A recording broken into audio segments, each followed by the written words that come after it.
BBC presents Satellite7, an adventure serial in 8 parts by Angus McVicker. The storyteller is 15-year-old Jake Thompson. Part 8, Moon Messenger.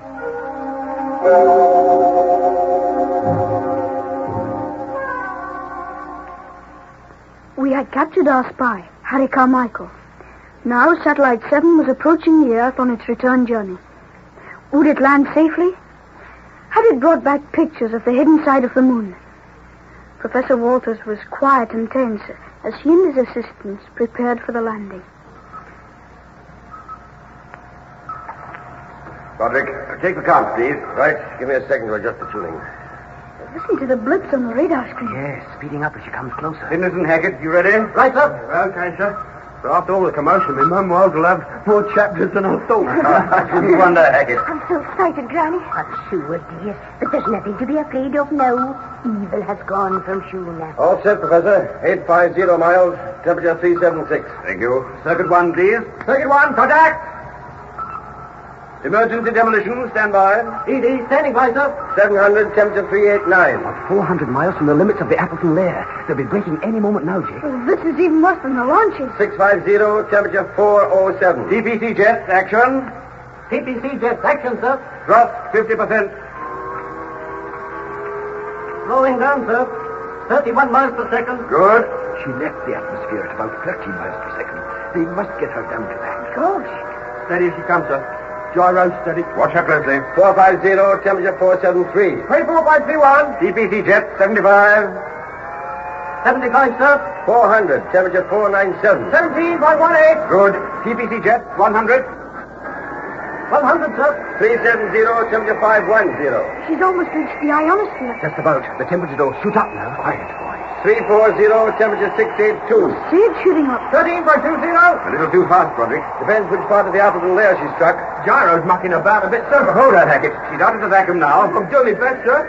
Like a frightened old she is. 300, temperature 793. 12.29. That's it. That's more like it. 270, temperature 721. Good. 10.31. Increase acceleration, sir. Fuel level falling, sir. Danger mark. TPC jet, 75. 75, sir. Why do you do that? There's only a limited amount of jet fuel in the satellite. If it all burnt out before we reached the ground, the braking system would fail and she'd crash. 200, temperature 683. 8.73. Coming in over Europe now. Gyro's all over the place, sir. Bound to be. Air current. Keep hold of her. Yes, sir. 150, temperature 701. 6.70. 100, temperature 759. 5.64. Temperature's gone up again. More air friction. Quite natural. 60 miles, temperature 763. 4.37. Gyro, Hackett. Steadying, sir. Oh, yes. Positive airflow in the heaviside layer. 35 miles, temperature 692. 2.77. Over the mainland of Scotland now. Coming in as steady as a rock, sir. 20 miles, temperature 623. 1.16. Fuel level falling, sir. Danger mark. TPC jets, 50. 50, sir. 15 miles, temperature 530. 179. Stand by for landing. Fuel level, please. Plus 1 reserve. Should be enough. TPC jets, 100.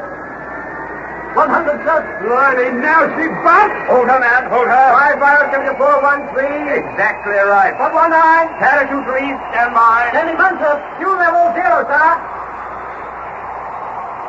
TTC just plus negative. Parachute, please. Parachute's open, sir. Now then, watch the periscope mirror. Velocity dial 0, sir. Thank you. She's floating down. What if she comes down in the sea? No harm done. She'll float. And we have a boat ready. Should be showing up now. In a moment. Don't be so impatient, Roderick. There she is! There she is, Professor! Yes, look directly overhead, near the white cloud there. Above the beach as we've landed. Second one, cut, please. Second one, cut, sir. My, isn't she beautiful? All white and silver against the blue. Silver metal, the white parachute. Like a big gull gliding down. 2,000 feet. Another few seconds, Professor. ED, cut, please. ED, cut, sir. Oh, what'd you do? Will she land on the beach? I think so, Bridie. Back to the motherfuckers is correct. Dead calm. Calm, she comes. Ain't that the most perfect picture you ever seen? You're right, Madam. You're right. 500 feet, Professor. Nothing can go wrong now. Surely nothing. 300. Oh, Granny, to think that all this should be happening in my... 200. It's not too fast, is it, All right, Roderick? Professor, all right. 100. 50. 25. It's down! Golly, it's down! Piece of missile down, right in the center of the beach. So strike a light, we've done it! Oh, thank goodness, I couldn't do a minute. Can I, Brady? Well, Roderick, shall we ring Whitehall? In a minute, just give me a minute. I've got to control myself, for our friends here will be thinking I'm going to do a squad at all. I understand, Roderick, I understand. For the professor!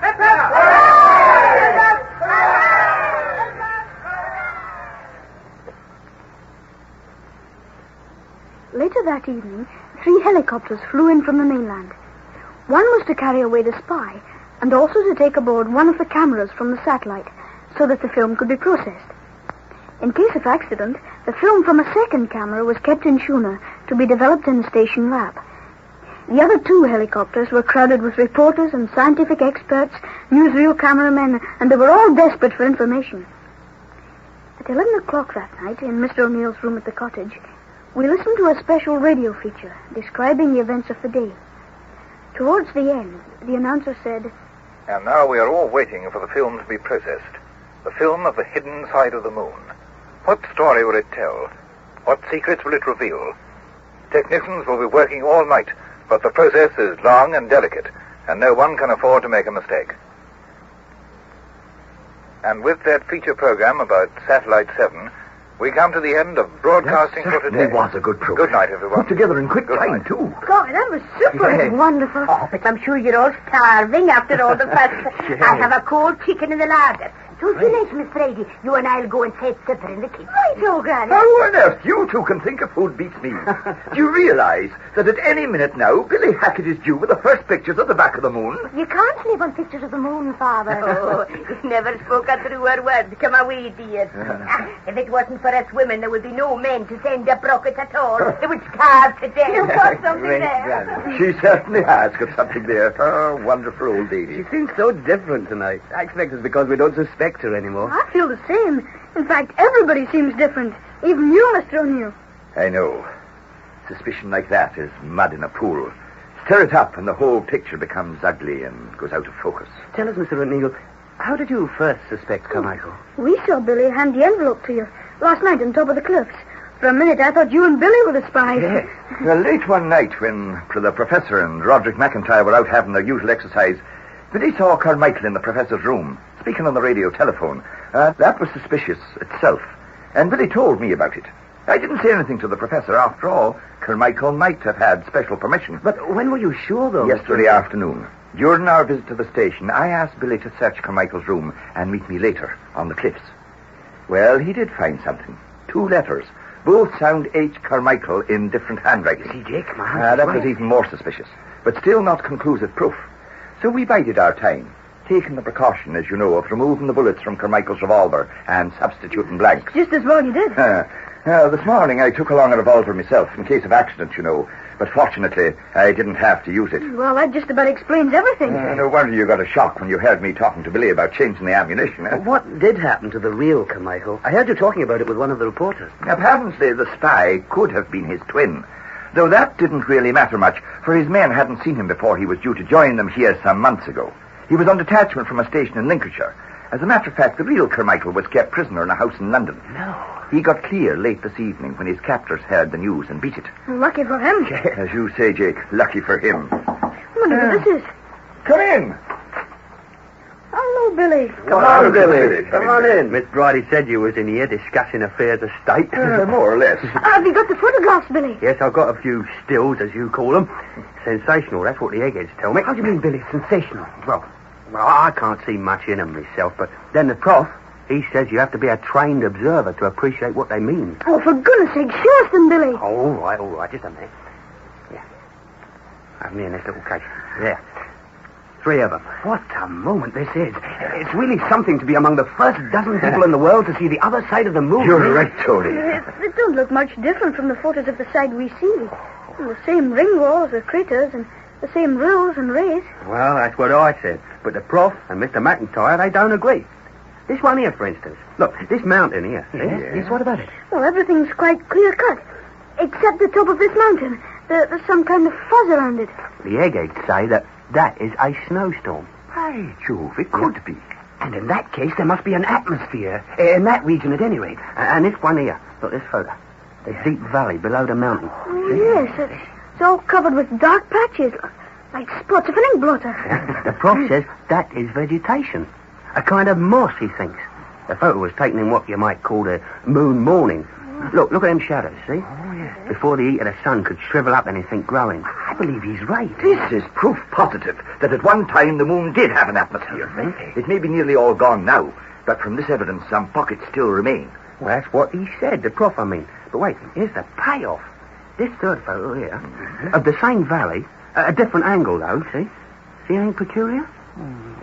Can't say I do. It's just another dark patch higher up on the side of the mountain. Oh, yes, but wait a minute. That's in full glare of the sun. Yeah? If it was vegetation, it would be shriveled up long before the shaded stuff in the valley. Of course. And it doesn't throw a shadow either. Then it must be a cave. Yeah. And notice something else? Look, Tony. Look, Mr. O'Neill. A thin line leading down from the cave to a valley. It could be a pathway or a track. It says here the photo was taken at a height of only 20 miles. A track would show up, all right. A track leading down to the area of vegetation. That is what the prof says. Come on, folks. Supper's ready. What on earth are y'all looking so solemn for? Come on. You can tell us all about your old moon while we're enjoying the chicken. Oh, yes, Friday. It's a sense of perspective we need. Come on, the moon can wait. Here we are. Yeah, I wonder what they'll say in the newspapers tomorrow. The Spaniards have a saying about mañana. Their tomorrow that never comes. Well, I can't wait till tomorrow. What about that chicken? I'm starving.